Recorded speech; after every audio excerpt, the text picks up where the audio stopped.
Case of man and plank, case of man and Planck.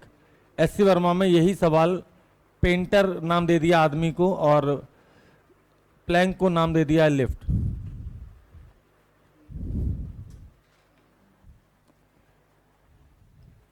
ये इतना crop हो जाएगा।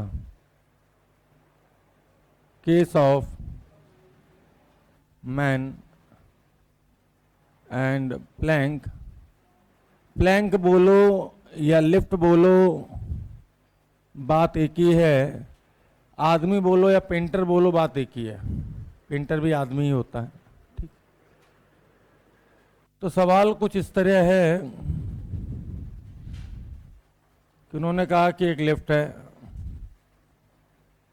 लिफ्ट बनाएंगे तो पूरी ऐसे बड़ी बनाएंगे, थोड़ी सी ऐसे ऐसे करके ऐसे बड़ी सी, है ना, लेकिन प्लैंक बनाएंगे तो सीधा बन जाता, तो इसलिए हम प्लैंक बना रहे हैं।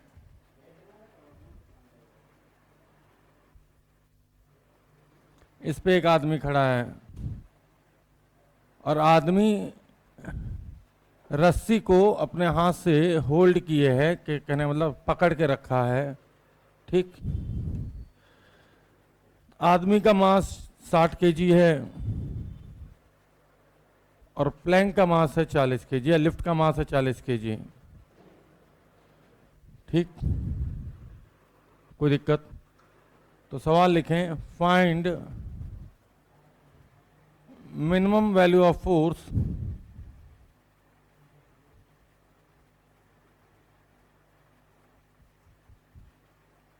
applied by man on string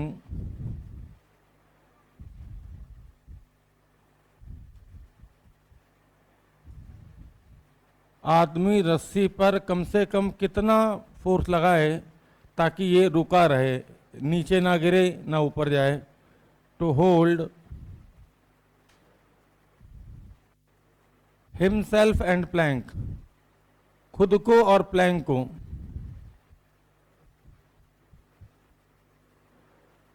in equilibrium, equilibrium का मतलब है कि ना नीचे गिरे ना ऊपर गिरे। Also find normal reaction between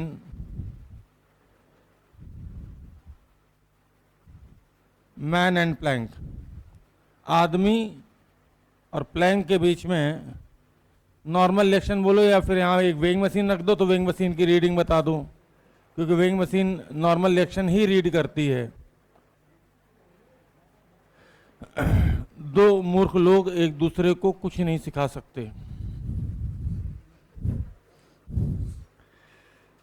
गुमराह करने के अलावा।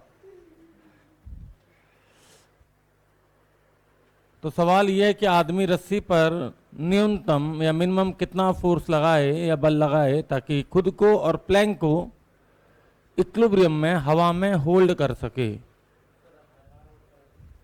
ठीक, और जब यह आ जाए तो फिर आदमी और प्लैंक के बीच में कितना नॉर्मल रिएक्शन लग रहा होगा ये भी बताना। या कुछ लोग यूँ पूछ लेते हैं कि रीडिंग ऑफ वेइंग मशीन बता दीजिए, अगर वेइंग मशीन पे आदमी खड़ा है तो, क्योंकि वेइंग मशीन कुछ और नहीं बताती है, उस पर लगने वाले नॉर्मल रिएक्शन को ही बताती है। गौर फरमाएं, बातें नहीं।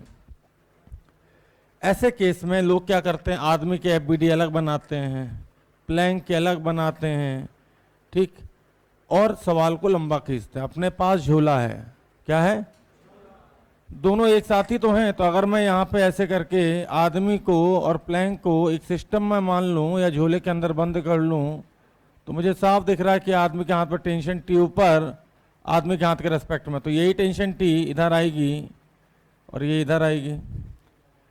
तो मुझे साफ दिख रहा है कि टोटल मास है 100, मतलब कि वेट है 1000 mg, और टी 2t लग रहा है ऊपर पूरे सिस्टम पे। टी और टी, ये टी मत भूल जाना, इसी का खेल है। टी और टी, 2t ऊपर लग रहा है तो 2t बराबर 1000, मतलब टी बराबर 500। आपको बता दूं सिखाना है इसलिए लिख रहा हूं, नहीं तो मन में विचार आते ही ये जैसे दिखता है ना मुझे, टी 1000 टी 500, कोई दिक्कत? अगर मैंने ये सिस्टम लिया है तो डेफिनेटली आदमी के ऊपर नॉर्मल जो लग रहा होगा पैर पे, और उतना ही नॉर्मल एक्शन से प्लैंक पे, ये इंटरनल फोर्स हो जाता है। तो अब हम सिस्टम में रहते हुए नॉर्मल तो नहीं निकाल सकते क्योंकि ये इंटरनल हो चुका है। जिस फोर्स को निकालना होता है उसके हम सिस्टम को बाहर रखते हैं। तो अगर मैं सिर्फ अब आदमी की एफबीडी बना लूँ, आदमी को आदमी की दृष्टि से ना देखें, ब्लॉक की दृष्टि से देखें, ब्लॉक की नज़र से, तो नॉर्मल ऊपर, mg नीचे, लेकिन आदमी के हाथ पे टेंशन ऊपर है जो हम ऑलरेडी निकाल चुके हैं 500।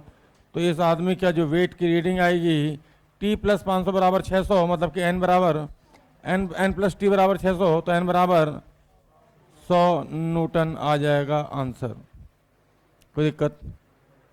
इसको भी लिखने की जरूरत नहीं है, ये तो सिखाना इसलिए बनाना पड़ता है। मैं तो साफ दिख रहा है, n ऊपर T ऊपर और 600 नीचे, और T की वैल्यू 500, तो 500 ऊपर लग रहा है, 600 नीचे लग रहा है, और साथ में n ऊपर लग रहा है, तो n की वैल्यू 100। सही है। अब इसी में आगे भाई रुकने के लिए 500 चाहिए, ठीक, लेकिन अगर 500 की जगह 1000 लगा दे, अगर अगले पार्ट में सोचो कि जो फोर्स है या जो टी है वो 1000 न्यूटन लगा दे, तब क्या होगा? तो तब ये होगा, जब आता ना हो ना तो बोलना नहीं चाहिए, ठीक। तब ये होगा कि हमने वेट से ज़्यादा फोर्स लगाया तो सिस्टम ऊपर की तरफ एस्केलेट करेगा, क्योंकि 1000 यहाँ, 1000 यहाँ, 2000 ऊपर और 1000 नीचे, तो ऊपर 2000, 1000 नीचे, तो net force 1000 divided by total mass 100।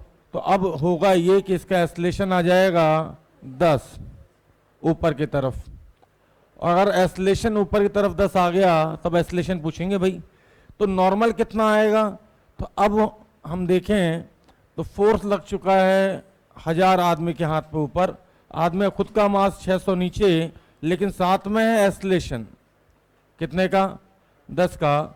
वैसे तो एफबीडी बनाओ मत बनाओ कोई फर्क नहीं पड़ता, लेकिन फिर भी हम बना लेते हैं। अब जो नॉर्मल आएगा वो आएगा 1000 - 600 + n बराबर m कितना था इसका मास?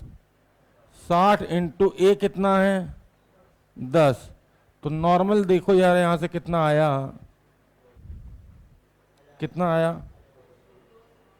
नॉर्मल आ जाएगा, n यहाँ ले जाएंगे, 200 आ जाएगा भैया न्यूटन में, ठीक। तो सवाल मैंने पूरा नहीं बोला, सवाल पूरा ये है कि अगर आदमी 500 पर तो रुका था, अगर 500 की जगह 1000 न्यूटन का फोर्स लगाता है तो बताओ सिस्टम ऊपर जाएगा, नीचे जाएगा? ऊपर जाएगा तो कितने एस्केलेशन से जाएगा, और उस वक्त आदमी और प्लैंक के बीच में नॉर्मल एक्शन क्या लगेगा, ठीक। नोट कर लीजिए।